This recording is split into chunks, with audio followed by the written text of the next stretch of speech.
Welcome students, this is Jadurkar sir here. In previous lecture, we learned different concepts just like noting charges, notary public, and classification of bill for accounting. Today, we learn accounting treatments of bill of exchange. Number first content, retaining the bill till due date. Retaining the bill till due date means drawer can retain the bill till due date. Retain means जतन करून ठेवणं त्याला आपण म्हणूयात. Bill जतन करून ठेवलं होतं. जतन म्हणजे जोपर्यंत बिलाची ड्यू डेट त्या ठिकाणी येत नाही तोपर्यंत ड्रावरकडे बिल त्या ठिकाणी रिटेन केलं होतं. Drawer can retain the bill till due date. On the due date he present the bill to the drawee for payment. Due डेटला मात्र ड्रावीकडे या प्रकारचं बिल ड्रावरकडनं प्रेझेंट केलं होतं, सादर केलं होतं. Which can be honoured or dishonoured by the ड्रावी. मग ते बिल हॉनर हो किंवा डिशऑनर हो की जे ड्रावीकडं बिल काय केलं होतं, प्रेझेंट केलं होतं. ह्या सिच्युएशनला म्हणायचं retain the bill till due date by the drawer. Drawer can retain the bill till due date. On the due date he present the bill to the drawee for payment which can be honoured or dishonoured by the drawee. ही first number term आपण अभ्यासतोय regarding to drawer. त्यातील first number या ठिकाणी आपण जो chart अभ्यासतो की यामध्ये seller sell goods on credit to the buyer. ठीक आहे, सेलरकडनं क्रेडिट बेसिसने बायरला गुड्स काय केलं जातात, सेल केलं जातात, हे आपण लक्षात घेऊ शकता. नंबर नेक्स्ट मेन्शन काय केलं, creditor or drawer drawers the bill. जो ड्रावर आहे, जो सेलर आहे की ज्याला आपण ड्रावर म्हणून रेकग्नाइज करता, तो ड्रावर की जो बिल काय करतो, ड्रॉ करतो, म्हणून त्याला सेलर बिल ड्रॉ करतो म्हणून त्याला ड्रावर म्हटलं होतं. ठीक आहे, creditor or drawer draw the bill and therefore buyer is known as drawee. आणि त्याचमुळे ड्रावरला त्या बायरला देखील काय म्हणून ओळखला होता, ड्रावी ऑर डेटर्स याप्रमाणे. नंबर नेक्स्ट आहे holder. Holder means drawer. Drawer म्हणजे सेलर या पद्धतीनेच. Holder drawee accept the bill and send it to drawer. Drawee bill accept करतो आणि ते बिल कोणाकडे सेंड करतो, ड्रावरकडे सेंड करतो. म्हणजे ड्रावर कोण झाला, होल्डर झाला, धारक झाला या पद्धतीने. आणि ड्रावर जर होल्डर होत असेल तर या सिच्युएशनमध्ये ड्रावीने बिल ॲक्सेप्ट केलं म्हणून ड्रावीला या सिच्युएशनमध्ये ॲक्सेप्टर म्हणून लक्षात घेतलं होतं. म्हणजे हे जे रोल आहेत, seller buyer, drawer drawee, holder acceptor, हे बदलतात. पण कशानुसार बदलतात, ज्या कंडिशन्सनुसार बदलतात. Credit sale by drawer seller to buyer याप्रमाणे सेलर बायर ही आपल्याला दोन ठिकाणी इम्पॉर्टंट कंटेंट्स त्यामध्ये दिसून येतात. सेकंडली आपण या ठिकाणी लक्षात घेता की draw the bill. Seller draw the bill, then seller's role showing as a drawer and buyer's role showing as a drawee. ही आपल्याला दुसरी कंटेंट्स या ठिकाणी दिसून येतात. आणि number third content is holder and acceptor. की त्या ठिकाणी बिल होल्ड करणारा, ज्याच्याकडे बिल हँडओव्हर होतं तो होल्डर की ज्याला म्हणायचं ड्रावर. आणि जो बिल ॲक्सेप्ट करतो त्याला ॲक्सेप्टर म्हणायचं आहे, हे आपण लक्षात घेत आहे. मग होल्डर काय करतोय, drawee accept the bill and send it to the drawer. Drawee bill accept करतो आणि ते बिल कुणाकडे सेंड करतो, ड्रावरकडे सेंड करतो. म्हणून ड्रावीला ॲक्सेप्टर म्हणायचं आणि ड्रावरला होल्डर म्हणायचं. नंबर नेक्स्ट की होल्डर काय करतो, bill retain till due date. या सिच्युएशनमध्ये होल्डर काय करतो, present the bill for payment. हे बिल प्रेझेंट करतो पेमेंटकरिता. कुणाकडे प्रेझेंट करतो, ॲक्सेप्टरकडे. ॲक्सेप्टर म्हणजे ड्रावीकडे. ही टर्म आपण लक्षात घेतात. सोबतच होल्डरकडे बिल काय केलं होतं, सेंड केलं होतं. कोणाकडनं सेंड होतं ते बिल, ॲक्सेप्टरकडनं होल्डरकडे बिल काय करतं, ट्रान्सफर होतं, सेंड केलं होतं. की ज्या सिच्युएशनमध्ये drawee or acceptor honours the bill on due date. Drawee or acceptor honour the bill till due date. Due डेटला किंवा टिल म्हणण्यापेक्षा drawee or acceptor honour the bill on due date. ड्रावीकडनं ड्यू डेटला जर बिल हॉनर होत असेल तर ड्रावीकडनं bill काय केलं होतं, होल्डरकडे त्या ठिकाणी ट्रान्सफर केला होता. ही जी सिच्युएशन आहे या सिच्युएशनला आपण bill retained on due date किंवा टिल ड्यू डेट ह्या सिच्युएशन अंडर या प्रकारची ट्रान्झॅक्शन्स ड्रावर ड्रावी म्हणजे seller buyer, drawer drawee, holder acceptor या सिच्युएशनमध्ये या सर्व प्रकारची ट्रान्झॅक्शन्स त्या ठिकाणी घडून येतात. आणि हीच सर्व जी ट्रान्झॅक्शन्स, हीच जी अकाउंटिंग ट्रीटमेंट्स आहेत, ह्या अकाउंटिंग ट्रीटमेंट आपण या retaining the bill till due date यामध्ये अभ्यासणार आहोत. ठीक आहे. आता retaining the bill till due date या अंडर 5 कंडिशन्स आहेत, 5 ट्रान्झॅक्शन्स आहेत की ज्याच्या एंट्रीज पास होतात ड्रावरच्या बुकमध्ये आणि ड्रावीच्या बुकमध्ये. त्या कशा एंट्रीज पास होतात ते आपण लक्षात घ्यायचे. Accounting treatment in the books of drawer and drawee. Drawer आणि ड्रावी यांच्या बुक्सवरती जे काही इफेक्ट्स होतात, ज्या एंट्रीज तारखेने पास केल्या जातात ते आपण या ट्रान्झॅक्शन्स अँड जर्नल एंट्रीच्या माध्यमातून समजावून घेतोय. सपोज फर्स्ट नंबर ट्रान्झॅक्शन जर मेन्शन केलं यामध्ये की creditor sell goods on credit. क्रेडिटरने जर गुड सेल केला, आता क्रेडिटर म्हणजे कोण?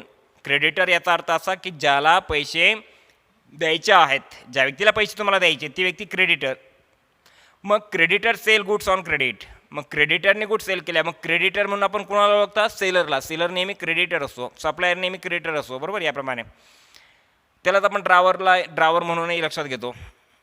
मग creditor sell goods on credit. जर क्रेडिटरने गुड सेल केल्या क्रेडिट बेसिसने, तर ड्रावरच्या किंवा क्रेडिटरच्या बुक्समध्ये काय एंट्री पास होते?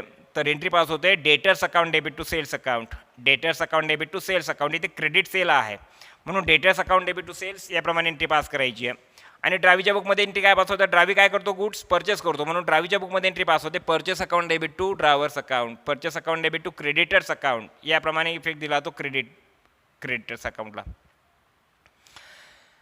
मग यामध्ये नॅरेशनही शॉर्टली मेन्शन केलं. ड्रावरच्या बुकमध्ये being goods sold on credit to drawee and ड्रावीच्या बुकमध्ये नॅरेशन मेन्शन केलं की being goods purchase on credit from drawer. याप्रमाणे तुम्ही एंट्रीमध्ये नॅरेशन मेन्शन करता की ज्या माध्यमातून जे ट्रान्झॅक्शन प्रॉपरली त्या ठिकाणी मेंटेन केलं गेलं, रेकॉर्ड केलं गेलं, त्या ठिकाणी अंडरस्टँड व्हायला मदत होती आहे. सेकंड नंबर ट्रान्झॅक्शन जर आपण बघितलं, creditor or drawee draw the bill on acceptance received. क्रेडिटरने गुड सेल केल्या. आता क्रेडिटरने गुड सेल केला, कशा सेल केला? क्रेडिटने, उधारीने सेल केल्या. मग पैसे घेण्याची गरज कुणाला जास्त झाली? आता क्रेडिटरला, कारण त्याने गुड्स विकल्या, त्याच्याकडच्या गुड्स गेलेल्या आहेत, मात्र त्याचे पैसे मिळालेले नाही आहेत. मग बिल कोण तयार करेल? तर ड्रावर बिल तयार करतो. बिल ड्रावर ड्रॉ करतो आणि ते बिल ड्रावीकडे सेंड केलं जातं. मग creditor or drawer draw a bill and acceptance received. Drawer bill draw करतो आणि त्याला ॲक्सेप्टन्स रिसिव्ह होतो कोणाकडनं? ड्रावीकडनं. तर ह्या सिच्युएशनमध्ये ड्रावरच्या बुकमध्ये काय एंट्री पास होते ते आपण लक्षात घेतो की ज्या वेळेला ड्रावरकडनं बिल ड्रॉ केला जातं आणि त्याला ॲक्सेप्टन्स ड्रावीकडनं मिळतो, त्यावेळेला ड्रावरच्या बुकमध्ये एंट्री पास केली जाते bills receivable account debit to drawee's account. Bills receivable account debit to drawee's account. आणि ड्रावीच्या बुकमध्ये एंट्री पास केली जाते drawer's account debit to bills payable account याप्रमाणे. मग ड्रावरच्या बुकमध्ये एंट्री पास झाली bills receivable account debit to drawee's account. Narration तुम्ही मेन्शन करता being bill draw and acceptance received. आणि ड्रावीच्या बुकमध्ये एंट्री काय पास केली जाते? Being acceptance given. या सिच्युएशनने तुम्हाला सेकंड नंबर कंडिशन लक्षात घ्यायची, त्याच्या एंट्रीज पास करायच्या ड्रावरच्या आणि ड्रावीच्या भूमिकेतनं. म्हणजे एखादं जर ट्रान्झॅक्शन जर घडलं तर त्यामध्ये ड्रावरची भूमिका आणि ड्रावर आणि ड्रावी यांच्याही दोघांच्याही रोलने किंवा दोघांच्याही व्ह्यूने तुम्हाला या ठिकाणी एंट्रीज पास करायच्या आहेत, हे लक्षात घ्या. कारण अकाउंटिंग प्रॉब्लेममध्ये तुम्हाला कुणाच्या ड्रावरच्या किंवा ड्रावीच्याही बुकमध्ये एंट्रीज पास करायला सांगितलं जाऊ शकतील. त्या अनुषंगाने तुम्हाला इव्हन लेजरही अकाउंट्स प्रिपेअर करायला सांगितलं जाऊ शकतील. त्या अनुषंगाने तुम्हाला या सर्व कंडिशन समजावून घेणं गरजेचं आहे. थर्ड नंबर सिच्युएशन असेल retained bill honoured on the due date. Retain bill honoured on due date. आता ड्यू डेटला जे रिटेन बिल आहे, जे ड्रावरने ड्यू डेटपर्यंत स्वतःकडे जपून ठेवलं आहे, सांभाळून ठेवलं आहे, ते बिल काय झालं? आता हॉनर झालं. म्हणजे ड्रावीकडनं त्या बिलाचे पैसे ड्यू डेटला मिळालेत असं त्याचा अर्थ होतो. आणि ह्याच सिच्युएशनला काय एंट्री पास होते ड्रावरच्या बुकमध्ये? Cash oblique bank account debit to bills receivable account. Cash oblique bank account debit. मग चेकने जर पैसे मिळाले तर बँक अकाउंटला डेबिट म्हणायचे, किंवा कॅशमध्ये अमाऊंट जर मिळाली तर cash account debit to bills receivable account याप्रमाणे एंट्री पास करायचे. आणि त्याचं नॅरेशन तुम्हाला मेन्शन करायचं आहे being retain bill duly honoured on due date. Retain bill duly honoured on due date. Due डेटला बिल काय झालं? हॉनर झालं. म्हणून एंट्री ड्रावरच्या बुकमध्ये काय पास होते? Honour bill, retain bill honoured, हे आपल्याला समजतं. त्यानंतर ड्रावीच्या बुकमध्येच एंट्री पास होते की रिटेन बिल हॉनर्ड. तर ड्रावीच्या बुकमध्ये एंट्री पास होते bills payable account debit to cash oblique bank account. Bills payable account debit to cash oblique bank account याप्रमाणे बेइंग आवर ॲक्सेप्टन्स हॉनर्ड याप्रमाणे नॅरेशन त्या ठिकाणी मेन्शन केलं होतं. ही थर्ड नंबर सिच्युएशन आपण अभ्यासली आहे. Fourth number situation retain bill dishonoured on due date. Suppose retain bill dishonoured on due date. Due डेटला जर रिटेन बिल डिशऑनर जर झालं तर ड्रावरच्या बुकमध्ये काय एंट्री पास होते ते आपण लक्षात घेतो. ड्रावरच्या बुकमध्ये एंट्री पास होती आहे drawee's account debit to bills receivable account. आणि ड्रावीच्या बुकमध्ये एंट्री पास होती आहे bills payable account debit to drawee's account किंवा bills payable account debit to drawer's account, हे या ठिकाणी लक्षात घ्यायचे. आता इथे bills payable account debit to drawer's account, इथे प्रिंटिंग मिस्टेक आहे हे लक्षात घ्यायचे. Bills payable account debit to drawer's account याप्रमाणे एंट्री पाहिजे 4th नंबर कंडिशनमध्ये. ठीक आहे. आणि याचाही नॅरेशन तुम्ही मेन्शन करता की being our acceptance dishonoured on the due date. ड्रावीकडनं बिल डिशॉनर झालं. डिशॉनर झाल्याचा अर्थ drawee is not in a position to pay the amount of bill till due date किंवा ऑन ड्यू डेट, त्याला म्हणायचं डिशॉनर. ड्रावीकडनं बिलाची रक्कम दिली गेली नाही आहे त्याला म्हणायचं डिशॉनर्ड. मग ज्यावेळेला बिल डिशॉनर होतं त्यावेळेला नेहमी लक्षात ठेवायचे ड्रायव्हरच्या बुकमध्ये ज्याच्याकडनं पैसे घ्यायचे त्याला नेहमी डेबिट बॅलन्स द्यायचं. मग ड्रायव्हरच्या बुकमध्ये एंट्री काय पास झाली आहे, driving account debit to bills receivable account. आणि ज्या ड्रायव्हीच्या बुकमध्ये एंट्री पास करता तुम्ही की bills payable account debit to drivers account, ही एंट्री तुम्हाला कन्फर्म लक्षात ठेवायची. समजलं याप्रमाणे. जसं की 5th नंबर कंडिशन आपण अभ्यासूया. Return bill dishonoured on due date and noting charges paid by driver. Return bill dishonour झालं आणि नोटिंग चार्जेस तारखेने ड्रायव्हरने पेड केले, या प्रकारची सिच्युएशन असताना ड्रायव्हरच्या बुकमध्ये एंट्री पास केली जाते driving account debit to bills receivable account credit to cash account credit. आता ठिकाणी driving account debit to bills receivable account ही डिशॉनरचीच एंट्री पास होती आहे. Driving account debit to bills receivable account credit to यामध्ये cash account balance credit दिला आहे. Cash अकाउंटचा balance credit यासाठी दिला आहे की नोटिंग चार्जेस पेड बाय ड्रायव्हरकडनं कॅश जाती आहे म्हणून कॅश अकाउंटला क्रेडिट बॅलन्स दिला आहे. म्हणून या ठिकाणी ड्रायव्हरच्या बुकमध्ये एंट्री पास होती आहे driving account debit to bills receivable account credit to cash account credit. याप्रमाणे dishonoured bill, return bill dishonoured and noting charges paid by driver ही कंडिशन आणि त्याची एंट्री ड्रायव्हरच्या बुकमध्ये पास होती आहे. आणि ड्रायव्हरच्या बुकमध्ये देखील एंट्री काय पास होते की bills payable account debit noting charges account debit to drivers account, याप्रमाणे तुम्हाला एंट्री पास करायची आहे. मग bills payable account debit noting charges account debit. Noting charges तर ॲक्च्युअल कुणाकडनं रिकवर होणार आहेत आपण शिकलात की noting charges borne by drawee. मग नोटिंग चार्जेस ड्रावीकडनं तुम्ही काय करता, चार्ज करता, त्याच्याकडनं रिकवर करता. म्हणून ड्रावीच्या बुकमध्ये काय एंट्री पास होते bills payable account debit noting charges account debit. Noting charges अकाउंटला डेबिट बॅलन्स देण्याचं कारण का तो ड्रावीचा एक्सपेन्स दिसला पाहिजे, लॉस दिसला पाहिजे म्हणून साठी नोटिंग चार्जेस अकाउंटला डेबिट बॅलन्स दिला आणि टू ड्रायव्हर्स अकाउंट याप्रमाणे इफेक्ट तुम्हाला द्यायचे आहेत. याप्रमाणे एंट्रीज तुम्हाला पास करायचे आहेत. मग return bill dishonoured on the due date and noting charges paid by driver या कंडिशनमध्ये ड्रायव्हरच्या बुकमध्ये एंट्री पास करायची driving account debit to bills receivable account to cash account.